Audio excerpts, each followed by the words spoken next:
Now it's time to talk about text. I'm going to give you guys a quick overview of the text tool and what makes it unique in Sketch, and then I'll let you guys play around and dive deep into it on your own, because there is a lot to talk about regarding text and typography, but there's not a whole lot that's unique to Sketch, so I'd like to focus on what's unique to Sketch. Now, to insert text, to start out with text, we have to go to Insert, followed by Text, which you can also do by tapping the letter T, which turns your cursor into a text tool. Now, when your cursor becomes a text tool, there are two different ways to start typing text. You can either click to begin typing text on a line, or you can click and drag to create a text box. You can create a text area for yourself. I'm going to hit Escape and delete that text area that I just created, and I'm going to hit T to go back to the text tool. And we're going to start with just a line of text, so I'm not going to create a text box. I want Sketch to just keep the text on one line. So I'm going to click. It automatically creates a line of text with automatic width, so it'll just keep getting wider and wider as I keep typing and typing. If I would like to fix the width and constrain it within a box, that's where the second option comes into play, which was when I dragged the box with the text tool. But if you do click and then you later change your mind and you decide that you'd like to contain the text in a box, if you end up typing more than you expected, on the inspector there is an auto and a fixed option for width. That's the width of the container that the text is in. So auto automatically makes the container bigger as the text grows. And then fixed is a fixed size container where you can determine how much room you want to allocate for that text. So I'm going to leave it on auto. There's a second advantage to auto that I'll show you in a moment. But we're gonna name the artist real quick. And you can type in your own name for the artist. I'll just type in Joseph Angelo, even though that is not me in the picture.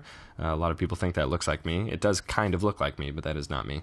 So now that I've got Joseph Angelo typed in there, the text is too big. So I'm going to hit Escape to leave text editing mode, and you'll notice I got kind of a bounding box around my text, but it's not really a bounding box because there are only 3 handles on it. The handle on the right will allow me to make the text container wider.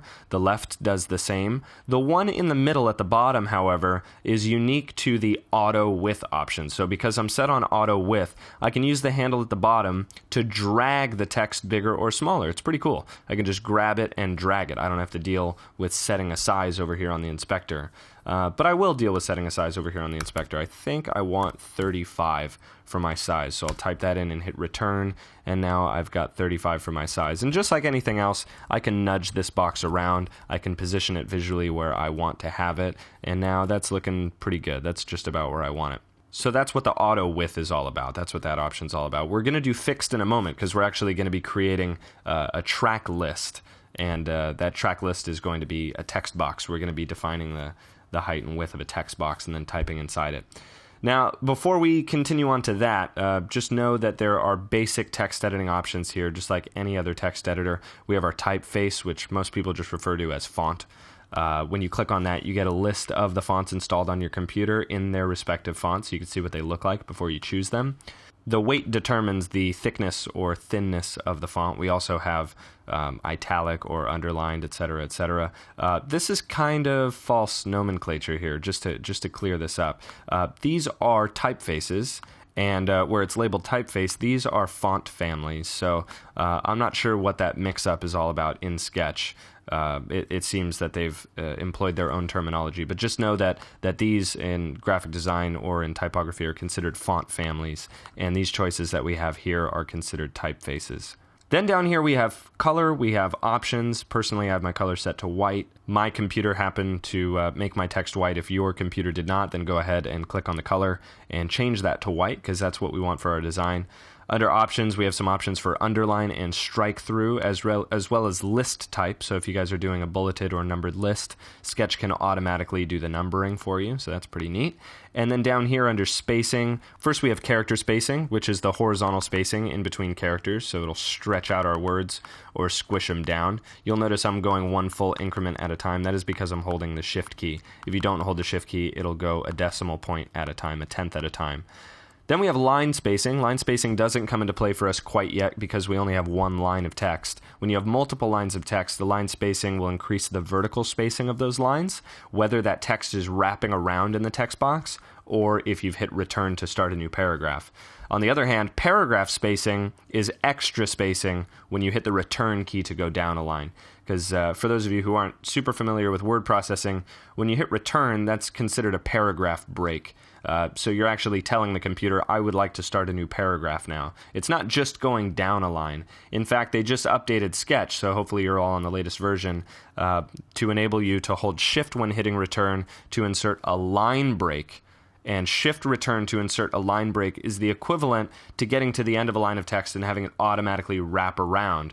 So Shift return will not employ the paragraph spacing, but if you do hit return by itself and start a new paragraph, it will. That's what that paragraph spacing is for.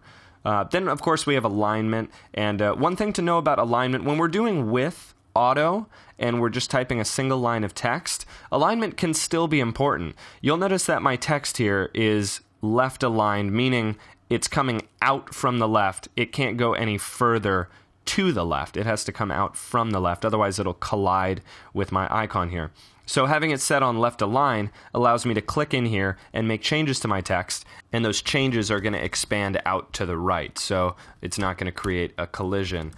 If you are lining things up to be centered, as we will down here at the bottom, then you do want to do the center alignment. So let's hold Option and drag this text box to give us our second one.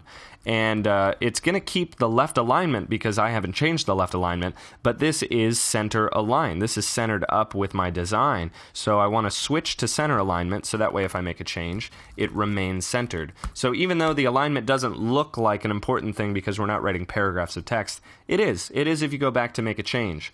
So for our track name down here, I believe this track is going to be called The Clutch because it's going to match the track list which I've provided with you guys. So go ahead and type The Clutch underneath here for our track name. And then once you've got that in there, feel free to play with the other text options just to get familiar with them. But that just about does it for this page. So in the next video, we will move on to our second screen. We're actually going to be duplicating the screen and working on a second screen that has our track list, which will be the screen that the user gets when they tap on this icon that we have in our user interface. So let's build that screen.